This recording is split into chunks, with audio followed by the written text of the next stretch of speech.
Hi again, it's Tamara Darcy from Working. Today we're back to our circle. Some of you have seen this before and you will probably see it many times in the future. Today I'm going to talk about your circle of friends. And this is something that you're going to see every time you go to an IEP.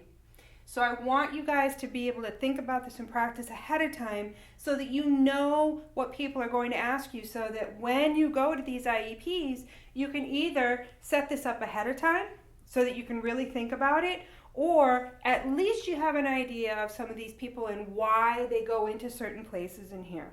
So our circle of friends is talking about our group of people that we interact with. The first one is our intimate group. These are people that know you almost better than you know yourself, that you can share anything with and not have to worry about what you're saying or how it's going to come out. For most people, these are the people that they live with. They may be people outside of the home as well. So we're going to get into that a little bit later. Personal people, people that you talk to a lot, people that they may not know you really super well, but you have a very good relationship with, and you're very comfortable talking to them and asking questions. These are people that you can go and ask questions. Social are people that you come in contact with anywhere. So anywhere outside of these two circles, these are people you come in contact with. These are people that you might want to ask them a question about how they feel about something, but you might not take their advice because they don't know you very well, or they don't know your situation. So when we're talking about this and we're talking about our group, we want this to be about people you can go to advocate for yourself. And it changes as your life changes. And that's why you do it every year, because this circle changes. So we're going to go down a list of people that I made up. And again, I'm throwing my children under the bus because these are all my kids on here. This isn't what they do, but these are a lot of the kids.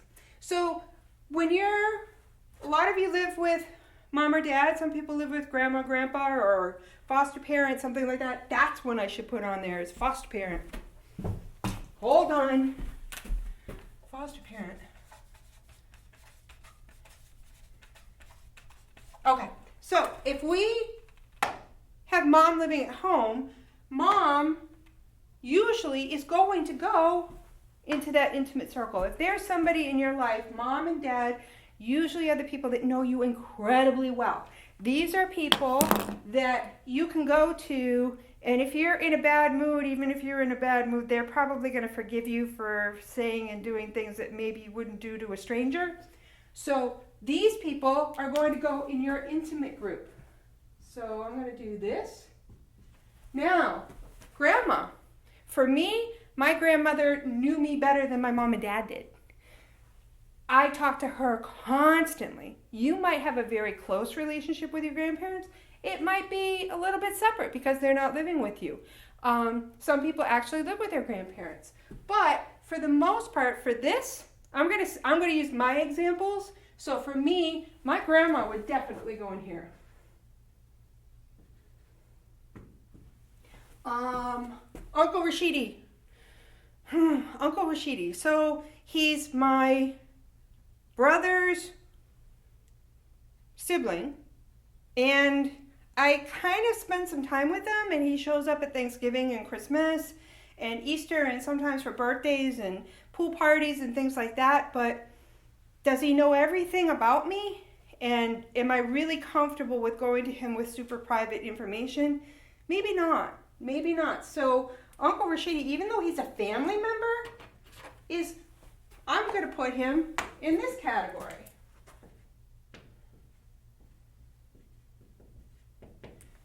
And we've got one who comes in and does my in-home therapy. Now, my in-home therapist, I talk to about everything.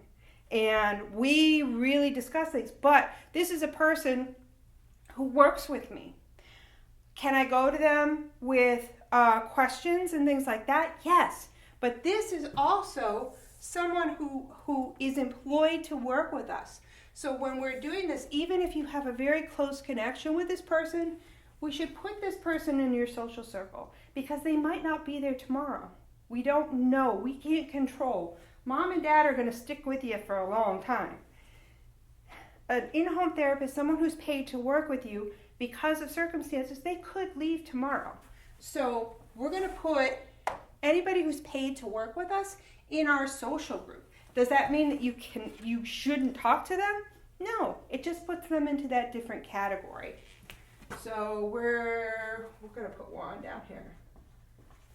Okay, so Jessica comes in and does respite with me, and I get to do all kinds of fun things with her, and we go to the park and we play sports, and we go to museums, we go out to eat, we do all this kind of stuff, and I really like talking with her. So I feel like she should be in one of these groups. But again, this is somebody who comes in to do respite with me, and I don't know where she's going to be next week or next year, and she is paid to work with me. So I'm going to put Jessica down here with Juan. And this doesn't really make a lot of sense right now, but it will later on. So Tony is my brother, and I've shared a room next to his my whole life, and he's really annoying and everything, but you know what? He knows me really well, really, really well. And even though sometimes he doesn't tell me what I really want to hear, he's telling me the truth. So if I need advice for something, this is somebody that I go to and I could tell him anything. So we want to put him in that intimate circle. And Adrian's a friend of mine, and I see him at school, and I see him for playing basketball and things like that, and I talk to him a lot. But he's a friend, and sometimes his advice doesn't make any sense to me. So it's somebody that I can talk to and go to a lot, but maybe I need to double check on advice with him. So if I ask him if he thinks I should take an extra math class in school, and I really don't want to because I don't like math, and he said, well, math is dumb, so you just shouldn't take it.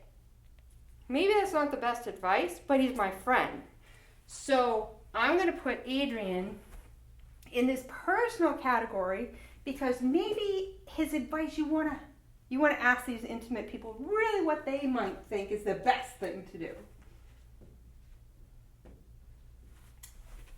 Shane is a coach at the gym. So when I go to the Y, this is somebody that comes in and he works with me and teaches me how to use the equipment, and he hangs out with me the whole time I'm at the gym.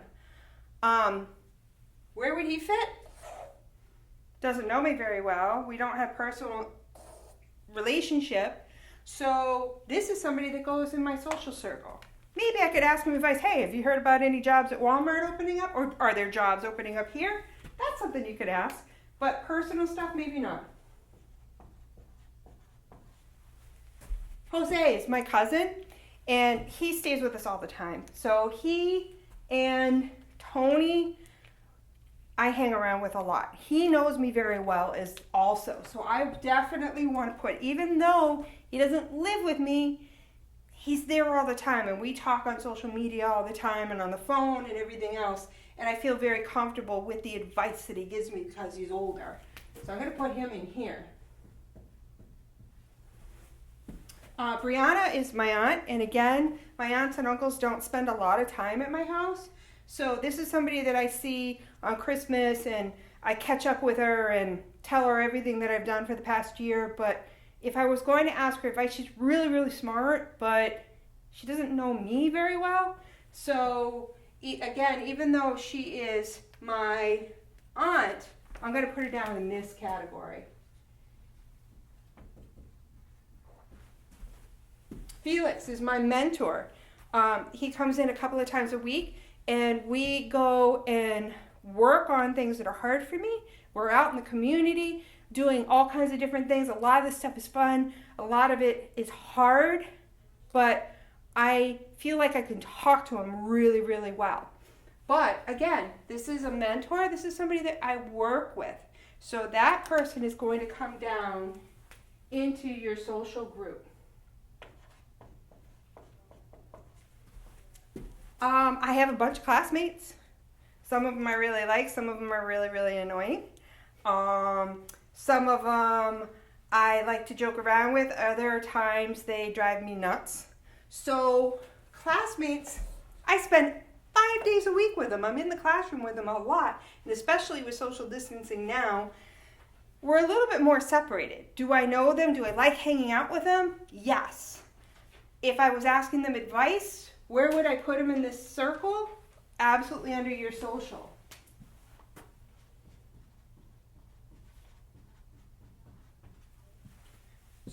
Your internet club.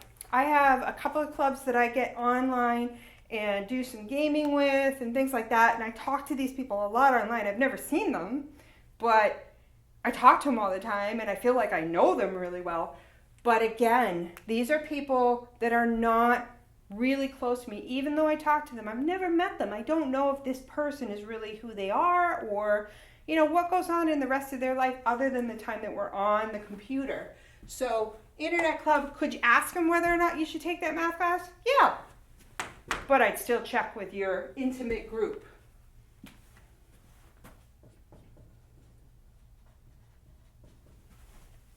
Your neighbors. Now, some neighbors I kind of wave to as I go by and how's the dog and things like that. And other ones are at my house all the time and they have a key to get in and everything else. So neighbors can really vary. Would they be your close, intimate group? Probably not, but they can definitely fit into this category. But you need to really think about what your relationship is with those neighbors. So they could fit in here or they could fit in here.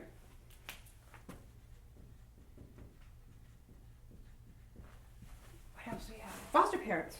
Foster parents. This is somebody that you've been living with for a period of time. They take you to your doctor's appointments. They cook for you. They clean for you. They are your parents right now. This area, some people, do they always get along perfectly with their foster parents? No. Are they somebody that you can go to and ask questions and information and rely on their answers? Yes. Yes. And that might also, if you have a social worker, if you're in a foster care program, you'll have a social worker as well. You might have a really good relationship with that social worker. This is somebody that you trust. But again, this is still somebody who's working with you. Okay?